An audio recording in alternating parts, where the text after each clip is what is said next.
She posted a video. She was crying.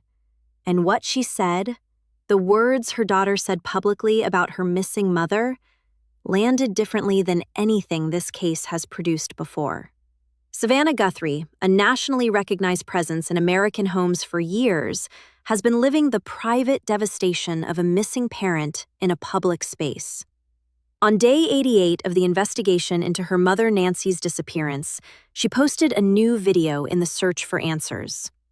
According to available reporting, her emotional state was visible and raw. The weight she carries, the fear that her own public profile may have made her mother a target, has been documented in reporting that describes her as having expressed direct grief and direct guilt. This case has always had two distinct dimensions running alongside each other. There is the investigative dimension, the forensic work, the tactical operations, the federal involvement, the evidence processing. And there is the human dimension, the family waiting, the community afraid, the neighbors who knew Nancy Guthrie and have spent 3 months living with what her absence means for the street they share. Both of those dimensions have intensified simultaneously in the past 48 hours. On the investigative side, the FBI has released a formal description of a masked individual seen at Nancy Guthrie's home. Hair evidence from inside the home has been described by investigators as potentially critical. A SWAT operation has been conducted. A man was detained near the Mexican border. Hired household employees have been swabbed for DNA. The family has announced a reward of $1 million. A forensic psychologist has raised the possibility that the original crime scene was staged. And a theory about motive has emerged that points towards someone with a grievance against Savannah Guthrie herself rather than against her mother. On the human side, Savannah Guthrie is crying on video. A neighbor is expressing fear that whoever did this is still looking for targets in the community. And a family is living in the 3rd month of not knowing whether their mother, grandmother, and matriarch is alive. This report holds both dimensions together because that is what this case requires. The investigation is not abstract. It belongs to people. And understanding it fully means understanding both what the evidence shows and what the waiting costs. Start with the community, because the community's response tells a story that the forensic reports do not. A neighbor of Nancy Guthrie has spoken publicly about fear.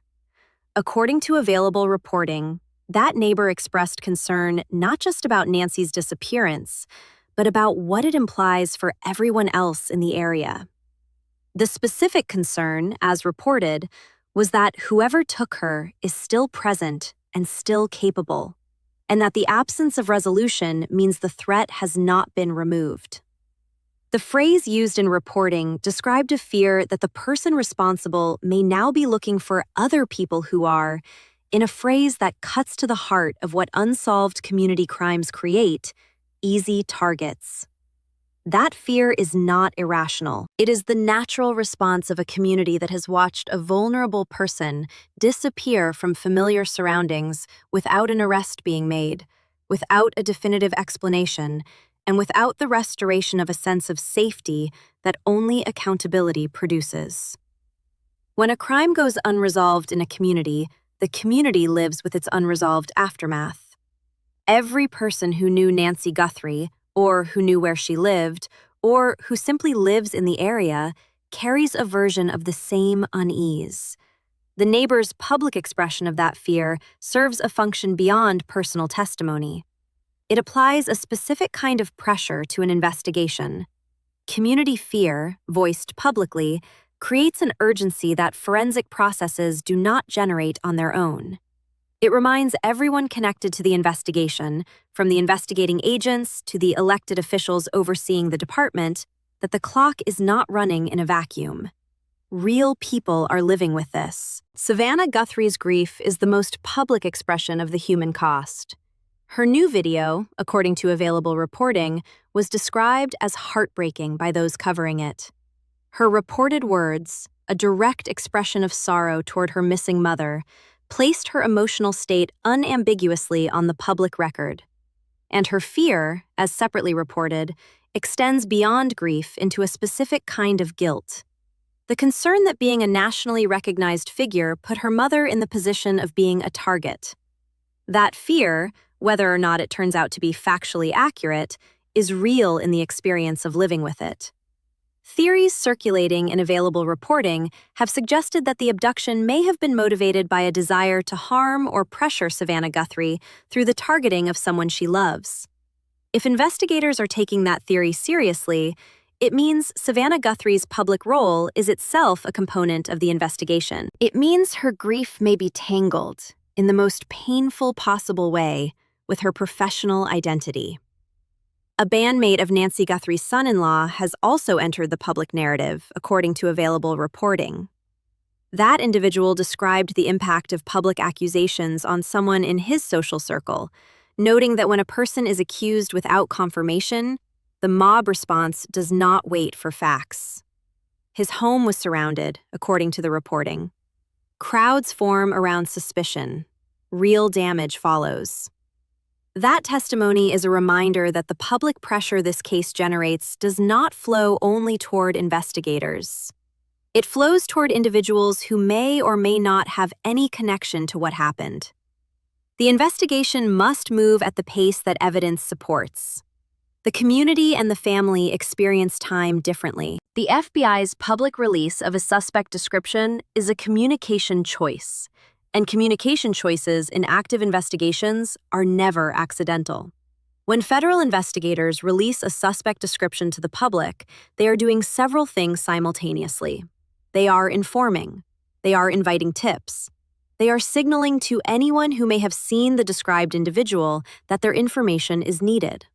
And they are, in some cases, sending a message to the suspect themselves that the investigation has a profile and is narrowing. The description released in the Nancy Guthrie case involves a masked individual seen at her home. The mask is itself an investigative detail. Someone who enters a home wearing a mask is not committing an act of impulse. Masks require premeditation. They require the decision, made before arrival, that identity must be concealed. The masked presence of this individual at Nancy Guthrie's home, captured on footage that investigators have analyzed, indicates a level of planning that is inconsistent with a random or opportunistic crime. When Savannah Guthrie's own relatives reviewed this footage and confirmed that they do not recognize the masked figure, it created two distinct investigative implications. First, as discussed in the forensic layer, it removes known contacts from the immediate field of suspicion. Second, it validates the description's relevance. A person disguised well enough to escape family recognition in footage review is a person who either anticipated that their identity would be sought or who had strong operational reasons for concealment. The FBI's simultaneous decision to increase the reward to $100,000 for information is the mechanical complement to the description release. Reward increases at the federal level are calibrated to generate a specific volume and type of tip. A $100,000 reward reaches people who have seen something and weighed the cost of coming forward. It changes that calculation for a significant number of potential witnesses. The Guthrie family's announcement of a $1 million reward operates in a different informational space. It is not a federal action. It is a personal commitment by a family to deploy their resources in the most direct possible way toward the recovery of their matriarch. $1 million for the return of a missing person communicates the family's prioritization without ambiguity. It also places the case on a level of financial incentive that few missing persons investigations reach. The moon phase theory that has emerged in reporting, the suggestion that the timing of the disappearance may have been connected to lunar conditions and their effect on visibility, represents the kind of peripheral analysis that high-visibility cases attract. Whether this theory reflects genuine investigative consideration or represents public pattern-seeking in the absence of official information is not possible to determine from available reporting. What can be said is that in prior cases where investigators have examined the timing of planned crimes, Environmental conditions, including visibility, have been relevant to behavioral analysis. Whether they are relevant here has not been confirmed. What is confirmed is that the FBI is conducting active analysis of the masked intruder footage, that the analysis is connected to other physical evidence recovered from the home, and that the combination of the two is producing information that is now being shared with the public in the form of a formal suspect description and a reward increase. The staged crime scene theory is where the investigation's human and forensic dimensions converge in their most unsettling form. A forensic psychologist has argued publicly, according to available reporting, that Nancy Guthrie's crime scene was deliberately staged. The specific language used in reporting includes the suggestion that she may have been harmed or killed elsewhere, and that the scene at her home was prepared to present a false picture of what happened. For the family, this theory carries a particular weight. If the crime scene was staged, it means that someone who entered that home was not simply a criminal who came and left. It means that someone took time, after whatever happened, to arrange what was left behind. That is a different category of act from abduction alone. It reflects a presence of mind in the midst of violence that is disturbing in a specific and calculated way. For the investigation, the staged scene theory raises the question of whether the first weeks of the case were spent pursuing a starting point that had been deliberately falsified. If investigators oriented their early search around what the scene presented, and if the scene was designed to mislead, then the reorientation required, once investigators recognized the inconsistencies, would have consumed time and resources. It would also explain the perception, in some public commentary, that the investigation appeared to lack forward momentum in its early phases. The emergence of genuinely new investigative activity in recent days, the SWAT operation, the border detention, the hair evidence, may reflect the investigation having successfully reoriented from a false starting point toward the actual evidence. When an investigation recalibrates, it often appears to accelerate because the energy that was previously distributed across multiple speculative directions is now concentrated toward a specific line of inquiry. According to available reporting, former FBI analysis of this case suggests that new evidence has substantial potential to shift public understanding. Placed alongside the staged scene theory, this observation suggests that what investigators know privately about the scene, the hair, and the events of the day Nancy Guthrie disappeared is considerably more developed than what has been shared publicly. The deliberate withholding of that information is consistent with prosecutorial strategy rather than investigative stagnation.